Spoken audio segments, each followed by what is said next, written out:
आप क्या इग्नोर कर रहे हो, आप क्या ओवरलुक कर रहे हो। आज की जो हमारी रीडिंग है इसके ऊपर है। आज हम ये जानेंगे कि आप किस बात को इग्नोर कर रहे हो जो आपके सामने होते हुए भी आप उसे नज़रअंदाज कर रहे हो। और यहाँ पे 2 ब्रेसलेट रखा गया है, आप इसमें से एक चूज कर लीजिए। जो भी ब्रेसलेट आपको अपनी तरफ खींच रहा होगा, जो भी ब्रेसलेट आपको गुड फील करा रहा होगा, आप इसमें से एक चूज कर लीजिए, फिर हम आगे की रीडिंग देखेंगे।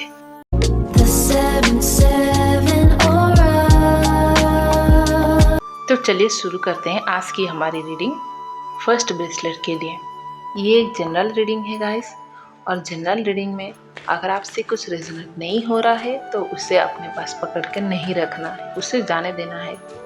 जो आपसे रेजोनेट हो रहा है सिर्फ उसे अपने ध्यान में लेना है, और जो नहीं हो रहा है उसे छोड़ देना है, वो किसी दूसरे के लिए है। ठीक है। सबसे पहला कार्ड तो मून कार्ड आया है, जो कि कंफ्यूजन, हिडन इमोशन, अनसर्टेनिटी की एनर्जी लाता है। और दूसरा कार्ड आया है द हर्मिट का। हर्मिट का कार्ड ये बताता है कि अपने अंदर झांकने के लिए कह रहा है। आप जो सवाल बाहर ढूंढ रहे हो वो आपको अपने अंदर मिलेगा। अब तीसरा कार्ड आया है 8 ऑफ कप्स। 8 ऑफ कप्स ये बता रहा है कि आप अपनी इमोशन को पकड़े हुए हैं। जो भी आपका एक्सपेक्टेशन है या जो भी आपकी अटैचमेंट है वो आप पकड़े हुए हो, आप उसे जाने नहीं दे रहे हो, छोड़ नहीं रहे हो। तो जो सबसे पहले मून कार्ड आया है, आपकी एनर्जी ये निकल कर आ रही है कि आप कंफ्यूजन स्टेट में हो, आपको समझ नहीं आ रहा है कि आपको क्या करना चाहिए। आप किसी ऐसे सिचुएशन को लेकर क्लियर नहीं हो सकता है वो किसी सिचुएशन हो या कोई पर्सन हो, आप उससे लेकर क्लियर नहीं हो। आपके पास सारे आंसर्स हैं, आपको क्लियरली दिख रहा है, फिर भी आप इग्नोर कर रहे हो और आप अपने आप को ये फील करवा रहे हो कि आपके पास आंसर नहीं है। और इसी वजह से आपकी माइंड जो है अलग अलग पॉसिबिलिटीज निकाल रही है। आप कंफ्यूजन को प्रॉब्लम समझ रहे हो, लेकिन एक्चुअल में कंफ्यूजन इसीलिए है क्योंकि पूरी इंफॉर्मेशन अभी आपके सामने नहीं आई है, या जो इंफॉर्मेशन आपके पास है वो आधे अधूरे है। और द हर्मिट के कार्ड से हम ये समझ सकते हैं कि आप जो वैलिडेशन या कंफर्मेशन बाहर ढूंढ रहे हो वो एक्चुअली आपके अंदर है। आपकी इंट्यूशन, आपकी गट फीलिंग आपको सिग्नल दे रही है, यूनिवर्स आपको बता रही है, बट आप उसे इग्नोर कर रहे हो, नज़रअंदाज कर रहे हो। आपको थोड़ा स्लो डाउन करना है, सेल्फ एनालिसिस करनी है। और 8 ऑफ कप्स हमें ये बताता है कि आप अपने दिल में जो भी इमोशन या एक्सपेक्टेशन या फिर अटैचमेंट आपने होल्ड की हुई है, आप उसे जाने नहीं दे रहे हो। आप जानते हो कि सब कुछ पहले जैसा नहीं है, या फिर सिचुएशन पहले जैसी नहीं है, कंडीशन अभी बदल गया है, लेकिन आपका दिल, आपका हार्ट उसे एक्सेप्ट ही नहीं करना चाहता। आप एक्सेप्ट ही नहीं कर पा रहे हो कि सिचुएशन बदल गया है, पर्सन बदल गया है, आपको इसे एक्सेप्ट करना है। और आपका फोकस ये होना चाहिए कि जो आपके सामने है, जो ट्रूथ आपके सामने है, आप उसे एक्सेप्ट करो। मूव ऑन करना जरूरी नहीं है, बट उसे एक्सेप्ट करना जरूरी है कि आपके सामने क्या है। और जो चीज इमोशनली फुलफिल नहीं कर रही है उसके बारे में ऑनेस्ट होना सबसे ज्यादा इम्पोर्टेंट है। अब 8 ऑफ सोर्ड्स क्या कह रहा है? 8 ऑफ सोर्ड्स देखिए, 8 ऑफ सोर्ड्स का मीनिंग ये निकल कर आ रहा है कि आप जो सिचुएशन में जो खुद को ट्रैप फील कर रहे हो सकता है आप किसी सिचुएशन में हो या फिर ऐसे किसी कंडीशन में हो या किसी ऐसे पर्सन के साथ हो जहां पे आप अपने आप को बंद फील करो, ट्रैप फील करवा रहे हो। उससे आपको बाहर निकलना है। रेस्ट्रिक्शन बाहर नहीं है, आपको कोई रेस्ट्रिक्ट नहीं कर रहा है, बंद नहीं कर रहा है, बट आपका जो डर है, आप इतना उस बारे में सोच रहे हो, ओवर थिंक कर रहे हो कि आपकी फियर आपको ज्यादा डरा रही है। आपको इससे बाहर निकलना है। आपको फोकस इस बात पे करना चाहिए कि आप इससे बाहर कैसे निकलोगे। और जितना भी वर्स्ट सिनारियो है, जितना भी खराब सिनारियो है, उसको सोचने की जगह प्रैक्टिकल रियलिटी देखो, एक स्टेप आगे बढ़ो। क्या सच में आप ट्रैप हो गए हो या अपने आप को फील करवा रहे हो? आगे बढ़ो। आप जब एक स्टेप लोगे तो यूनिवर्स आपको रास्ता दिखाएगी।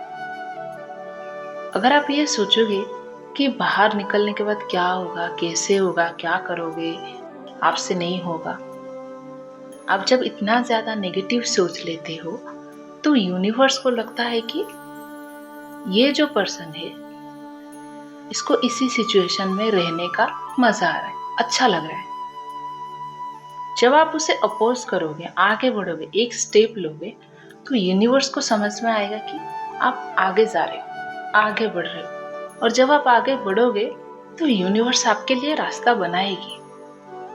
और जब आप एक के बाद एक कदम आगे बढ़ाओगे तो आपको पूरी रास्ता दिखेगी जो आपको आपकी मंजिल तक ले जाएगी। सारे दरवाजे बंद नहीं होता जितना कि आप सोच रहे हो कि आप ट्रैप हो गए हो, बंद हो गए हो। चलिए अब देख लेते हैं कि आपकी ये जो एनर्जी है रिजल्व कब होती है, आप इससे बाहर कब आ रहे हो। देखिए, आपके लिए कार्ड आया है कि नेक्स्ट अप्रैल, और आपकी एनर्जी जो है इतनी जल्दी रिजल्व होती हुई नहीं दिखाई दे रही है। तो आपको क्या करना है, आपको अप्रैल तक ग्रेजुअल क्लैरिटी, इमोशनल रिलीज और अंडरस्टैंडिंग डेवलप करनी है। क्योंकि बॉटम ऑफ द डेक आया है 4 ऑफ वंस। सबसे इंटरेस्टिंग बात यह है कि इतने सारे इमोशनल कार्ड्स के नीचे 4 ऑफ वंस है। इसका मतलब है कि जो भी फाउंडेशन है उसे स्ट्रॉन्ग करना है, स्टेबिलिटी लानी है, और लॉन्ग टर्म हैप्पीनेस की एनर्जी आपके अंदर है जो आपके लिए खुल रही है। यह सबसे अच्छी बात है कि आपकी रीडिंग जितनी हेवी लग रही थी, एक्चुअल में आपका आउटकम उससे कई गुना ज्यादा पॉजिटिव दिख रहा है। आप जिस कंफ्यूजिंग इमोशनल फेज में हो और आंसर के लिए स्ट्रगल कर रहे हो या समझना चाहते हो, तो मिलने की जगह आप उसे ऑब्जर्व करो कि आपको कैसे मिल रहा है, प्रोसेस क्या है उसका।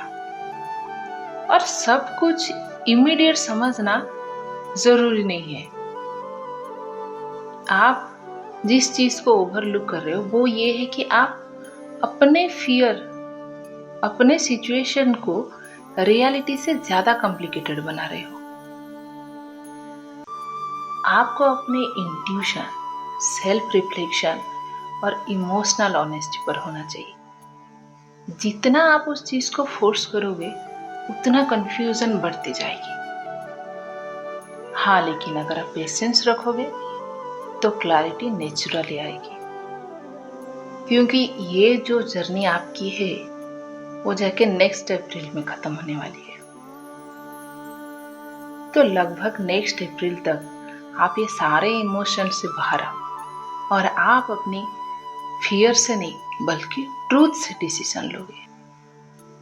और जब ऐसे होगा तो आपको स्टेबिलिटी और पीस दोनों मिलेगी।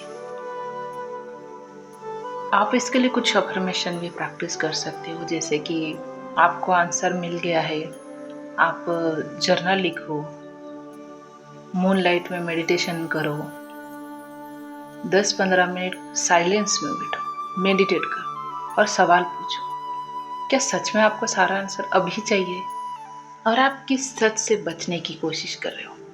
और जल्दी डिसीजन लेने की बजाय आप ऑब्जर्वेशन करो।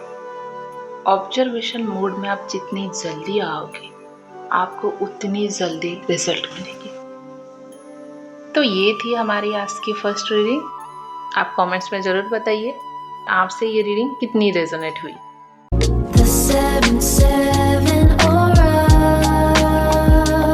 जिन लोगों ने भी दूसरा ब्रेसलेट सिलेक्ट किया है तो चलिए शुरू करते हैं आज की हमारी ये रीडिंग। ये एक जनरल रीडिंग है गाइस, और जनरल रीडिंग को जनरल रीडिंग ही रहने देना है। और जनरल रीडिंग में अगर आपसे कुछ रेजोनेट नहीं हो रहा है तो उसे अपने पास पकड़ के नहीं रखना है, उसे जाने देना है। जो आपसे रेजोनेट हो रहा है सिर्फ उसे अपने ध्यान में लेना है, और जो नहीं हो रहा है उसे छोड़ देना है, वो किसी दूसरे के लिए है। ये सब सोर्स मुझे लगता है कि अभी जिस सिचुएशन में हो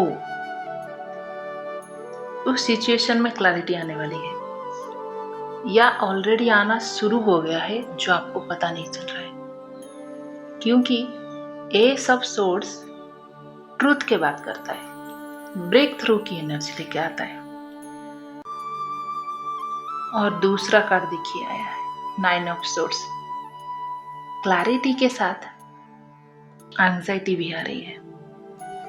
आपका माइंड बहुत एक्टिव है, बट मुझे ऐसा लग रहा है कि आप शायद बहुत ओवर थिंकिंग कर रहे हैं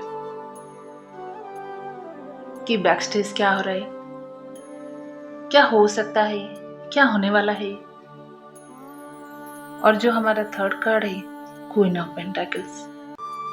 क्वीन ऑफ पेंटाकल्स आने का मतलब है कि आपको स्टेबल और ग्राउंडिंग रहने को कहा जा रहा है। ओवर थिंकिंग कम करना है। देखिए हमारा नेक्स्ट कार्ड आया है पेज ऑफ कप्स।